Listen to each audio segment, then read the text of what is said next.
नमस्कार, आप देख रहे सिटी पोस्ट लाइव। मैं हूं रिया रजक। क्या खेमका की हत्या अशोक साव ने नहीं कराई? इसमें क्या एक महिला का हाथ है? क्योंकि अशोक साव तो कुछ ऐसा ही इशारा दे रहे हैं। क्या है ये पूरा मामला? इस पे बातचीत करने के लिए सिटी पोस्ट लाइव के संपादक दीपक शर्मा मौजूद है। सर, क्या है ये मामला? मामला यह है कि अशोक साव कह रहा है पुलिस को, जिस पर सुपारी देने का आरोप है, कि मैंने उमेश यादव को कोई सुपारी नहीं दी गोपाल खेमका हत्याकांड की, गोपाल खेमका मर्डर की, और मैंने कोई पैसे नहीं दिए। यह झूठ बात है। उमेश यादव कह रहा है कि अशोक साव के कहने पर ही मैंने मारा है। अब सवाल यह उठता है कि पुलिस किलर कह रहा है, जिसने हत्या की, वो कह रहा है कि फला व्यक्ति जिसका नाम अशोक साव है वो मुझे पैसे देता है, 4 लाख रुपए, 50,000 पहले, फिर 3.5 लाख रुपए, और कहता है कि जाकर फला व्यक्ति को जिसका नाम गोपाल खेमका है मार दो। मैं उसकी रेकी करता हूँ, उसके बारे में सूचनाएं जुटाता हूँ और उसके बाद उसको जाकर मार देता हूँ। अब जो मास्टरमाइंड है, जो कॉन्स्पिरेटर है, साजिश करता है, वो अशोक साव, वो कह रहा है कि मैंने सुपारी दी ही नहीं है, मैंने मरवाया ही नहीं है। आप जो सोचना है सोचिए, जो कहना है कहिए, लेकिन मैंने नहीं मरवाया। अब पुलिस ने दोनों को रिमांड पर ले लिया है। अशोक को भी रिमांड पर ले लिया और उमेश यादव को भी रिमांड पर ले लिया है। अब दोनों को पूछताछ कर रही है, आमने सामने बैठाकर प्रश्नों की बौछार, सवालों की बौछार कर रही है कि बताओ तुम लोग कहाँ मिले थे। अब इसमें एक महिला की एंट्री होती है। इस पूरे हत्याकांड में एक महिला की एंट्री होती है, और ये जो महिला है, ये महिला शक के घेरे में है पुलिस के जांच के, क्योंकि कहा जा रहा है कि इस महिला का हत्याकांड में, गोपाल खेमका हत्याकांड में बड़ा रोल है। अब क्या रोल है? क्या इस महिला ने हत्या करवाई? अशोक साव से भी इस महिला की बातचीत है। एक और बड़ा कारोबारी है जो भी इस जांच में सामने आता है। अब ये जो बड़ा कारोबारी है, इसकी क्या भूमिका है? वो जो महिला का नाम सामने आ रहा है, इसकी क्या भूमिका है? और अशोक साव मास्टरमाइंड है या ये महिला मास्टरमाइंड है जिसका नाम सामने आ रहा है, या वो बड़ा कारोबारी मास्टरमाइंड है? अभी देखिए, जो पुलिस ने रेड की है उदयगिरी अपार्टमेंट के 601 नंबर फ्लैट में, जिसमें अशोक साव रहता था, उसमें पुलिस को 9mm का एक पिस्टल मिला है, कई कागजात मिले हैं, और इसके सबूत मिले हैं कि अशोक साव विदेश बहुत जाता था, हमेशा अक्सर विदेश जाया करता था। अब पुलिस यह भी खंगाल रही है कि ये क्या करने जाता था विदेश। ये सरिया कारोबारी है, बिल्डर है, विदेश से इसका क्या कनेक्शन है। साथ ही यह पता करने की कोशिश कर रही है कि इसके फ्लैट से, उदयगिरी अपार्टमेंट के 601 नंबर फ्लैट से जो 9mm की पिस्टल मिली है, यह इसे कहाँ से मिली, किस हथियार तस्कर ने इसे दिया। उस हथियार तस्कर को दबोचने की कोशिश में है। जैसा कि हम जानते हैं कि जिस हथियार तस्कर यानी विकास उर्फ राजा ने, जिसने हथियार उपलब्ध कराया था उमेश यादव को, उसे पुलिस ने एनकाउंटर में मार गिराया है। हालांकि विकास उर्फ राजा के परिजनों, उनकी विकास उर्फ राजा की मां का कहना है कि यह फेक एनकाउंटर है।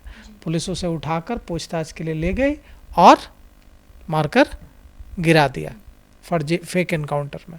लेकिन पुलिस कह रही है कि ऐसा नहीं है, हम उससे पूछताछ के लिए ले गए, उसने कहा कि हमारा ये ठिकाना है। वो ठिकाने पर गया, उसने वहाँ हथियार छुपा रखे थे, उसने हथियार निकाला और पुलिस पर फायरिंग करने लगा, बचकर भागने की कोशिश करने लगा। पुलिस ने गोलियां चलाई और वो मारा गया, पुलिस का यह कहना है। अब कई सवाल हैं इस मामले में। पुलिस की कहानी को थोड़ी और सबूतों की ज़रूरत है। अगर अशोक साव ने हत्या नहीं करवाया तो फिर वो उमेश यादव, शूटर उमेश यादव से इतना क्यों बात करते थे? बिल्कुल, ये बड़ा सवाल है जिसका जवाब पुलिस को देना होगा। पुलिस दे भी रही है। पुलिस ने वो ऑडियो बरामद किया है कुछ, जो अशोक साव के घर फ्लैट से, उसमें दोनों के बीच बातचीत होती दिख रही है। अशोक साव क्यों बात करता था उमेश यादव से? अगर दोनों का कोई संबंध नहीं है तो क्यों बात करता था? हालांकि कोई किसी से बात करता है, इससे यह कहीं से साबित नहीं होता कि उस व्यक्ति ने हत्या की है, तो उसी के कहने पर की है। उमेश यादव तो ह- सैकड़ों दर्जनों लोगों से बात करता होगा।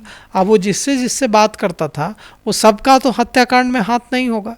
तो अब इस मामले में क्या है यह तो पुलिस की तफ्तीश में पता चलेगा, लेकिन पुलिस को ऑडियो मिले हैं जिसमें अशोक साव और उमेश यादव की आपस में बातचीत हो रही है। पुलिस का यह भी कहना है कि कुछ नेताओं के नाम भी आ रहे हैं, एक एमएलसी का भी नाम आ रहा है जिस पर भी पुलिस नज़र रख रही है और जिस पर पुलिस ठोस सबूत मिलने के बाद ही उसके नाम का खुलासा करने के मूड में है।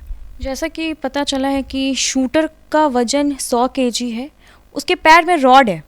ये काफ़ी विचित्र शूटर नहीं है? बिल्कुल विचित्र शूटर है ये। जो जिस दिन इसकी गिरफ्तारी हुई थी उसी दिन हम लोगों ने कहा था कि ये शूटर बड़ा विचित्र आदमी है, क्योंकि हम लोग तो यही जानते हैं कि जो फुर्तीला होता है, चूँकि मैंने लंबे समय तक क्राइम रिपोर्टर के रूप में हिंदुस्तान टाइम्स ग्रुप में झारखंड में काम किया है, दूसरे अखबारों में भी काम किया है, तो हम लोगों की जो जानकारी कहती है कि वो शूटर जो है वो फुर्तीला होता है ताकि वो भाग सके, दौड़ सके, ज़रूरत कर अगर गाड़ी उसकी बाइक ख़राब हो जाए तो 2-4 किलोमीटर पैदल भी भाग सके।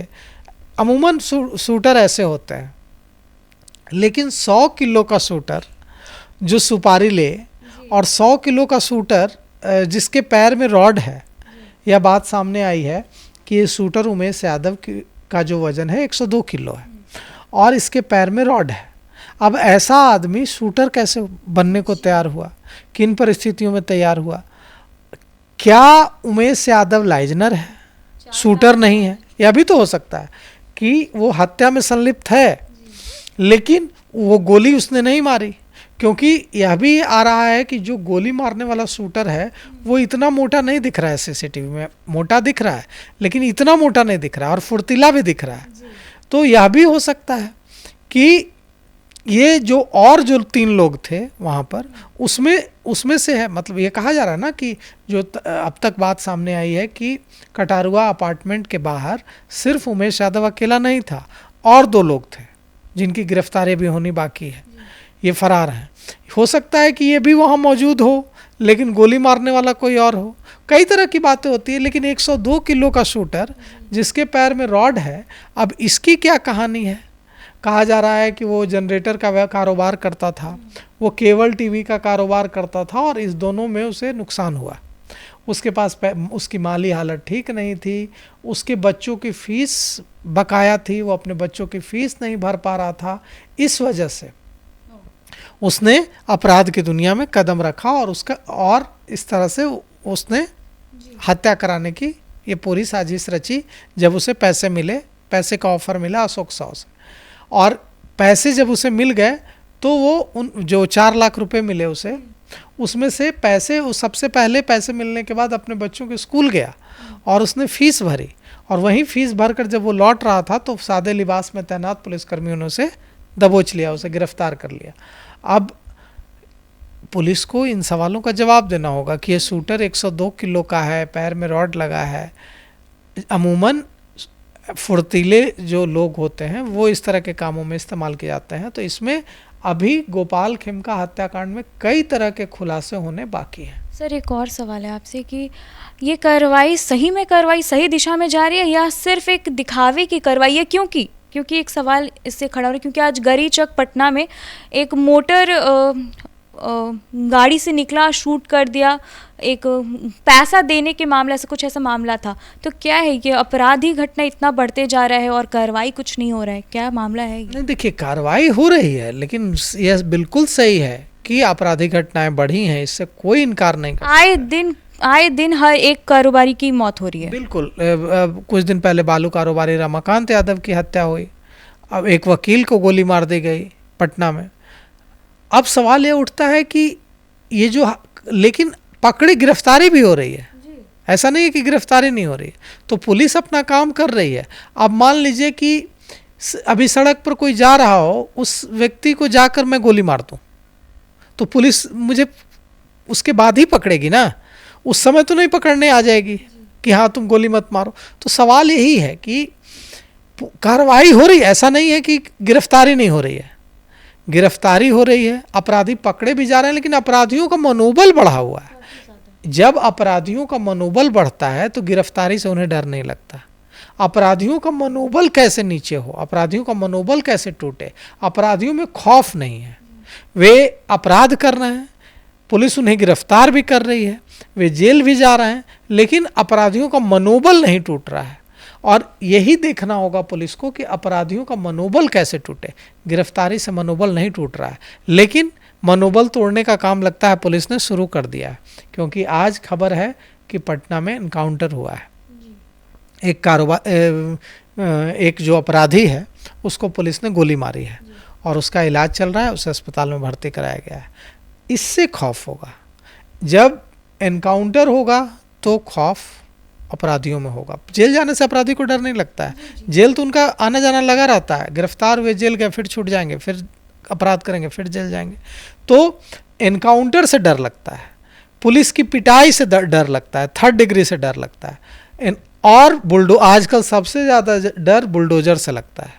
एनकाउंटर और पिटाई से भी उतना डर नहीं लगता है जितना डर बुलडोजर से लगता है, क्योंकि बुलडोजर जब अपराधी किस लिए अपराध करते हैं? पैसों के लिए। और जब सरकार का बुलडोजर निकलता है तो क्या करता है? उनकी जो बसी बसाई दुनिया है, उनका घर है, उनकी दुकान है, उनके जो पैसे हैं उनको ढा देता है, उनकी जितनी भी जो पैसे उन्होंने कमाए थे सब तहस नहस कर देता है। तो बुलडोजर से डर लगता है अपराधियों को एनकाउंटर से डर लगता है, अपराधियों को 3rd डिग्री से डर लगता है, अपराधियों को जेल जाने से डर नहीं लगता है।